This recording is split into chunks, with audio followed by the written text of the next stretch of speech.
बस बहुत सारे लोग आते हैं और कहते हैं कि सर हमें आप पे ट्रस्ट है, हम आपकी फ़ी भी पे करने को तैयार हैं, सब कुछ करने को तैयार हैं, लेकिन ऐप पे ट्रस्ट नहीं हो रहा।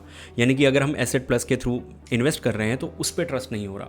तो उस पर ट्रस्ट करने का क्या तरीका है वो आपको बताता हूँ। देखा जाए तो 1 मिनट के अंदर वीडियो खत्म हो सकती है सिर्फ एक सिंगल लाइन से, कि आप ये लगा लीजिए कि कल को अगर गूगल पे बंद हो जाता है तो आपका कितना नुकसान होगा। मेरे हिसाब से 90% लोगों का आंसर यही होगा कि सर कोई नुकसान नहीं होगा, हम जीपे नहीं तो पेटीएम यूज़ कर लेंगे, पेटीएम नहीं तो फ़ोन पे यूज़ कर लेंगे, और पैसा तो वैसे भी हमारे बैंक में है, तो जीपे तो जस्ट ट्रांजैक्शन कर रहा है। तो यही चीज़ आपको समझनी है। स्क्रीन पे चल के समझाता हूँ कि एसेट प्लस जहाँ पे आप म्यूचुअल फंड खरीद रहे हैं या ग्रो या कोई भी ऐप है, तो वो जस्ट एक ट्रांजैक्शन कर रही है। आपका पैसा कहीं और स्टोर हो रहा है, ट्रांजैक्शंस कहीं और स्टोर हो रही हैं, तो इसका तो कोई मतलब ही नहीं बनता। तो चलिए चलते हैं, फटाफट से मैं आपको समझा देता हूँ। यहाँ पे आप देखेंगे, आप कहेंगे कि सर क्या ऐप सेफ़ है? ठीक है, तो रीज़न 1, आपका पैसा जा रहा है एएमसी में। ठीक है, तो पैसा स्टोर है हमारा। जो भी हमारी ट्रांजैक्शन है वो कैम्स और कार्वी में स्टोर हो रही हैं।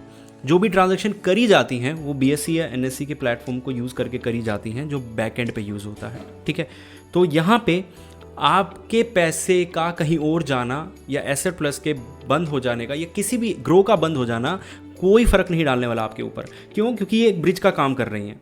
आप यहाँ खड़े हैं, ठीक है, और ये आपका पैसा स्टोर हो रहा है, ये ट्रांजैक्शन स्टोर हो रही हैं और ये ट्रांजैक्शन हो रही हैं यहाँ पे। ठीक है, आपके पास ये ब्रिज है एसेट प्लस के नाम का।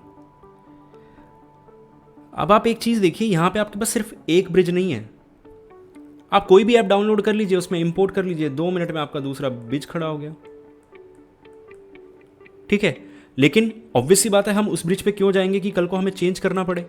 ठीक है ना, तो हम पहले ही वो ब्रिज देख लेते हैं जो काफ़ी स्ट्रॉन्ग है। तो सबसे बड़ी बात कि अगर ऐप प्रॉफिटेबल है तो वो इतनी ईजिली बंद नहीं होने वाली। इस कंपनी के पास रफली 8,000 से ज़्यादा लोग हैं जो इस पे as a distributor, as an advisor काम कर रहे हैं। ठीक है, और हर किसी के रफली 30 क्लाइंट हैं, तो मोर देन 2.5 लाख क्लाइंट इनके पास हैं। ठीक है, और एक चीज़ और, सबसे बड़ी चीज़, आपको इनका कस्टमर केयर यूज़ करने की कोई ज़रूरत नहीं पड़ेगी। क्यों? क्योंकि अगर आपको कोई भी प्रॉब्लम है और आप हमारे साथ चल रहे हैं तो आप मुझे भी बोलेंगे तो वो चेंज आपके बहुत ईजिली हो जाएंगे।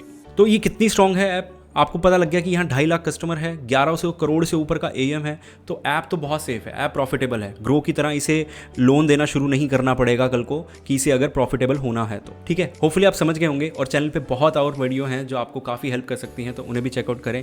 मिलते हैं अगली वीडियो में।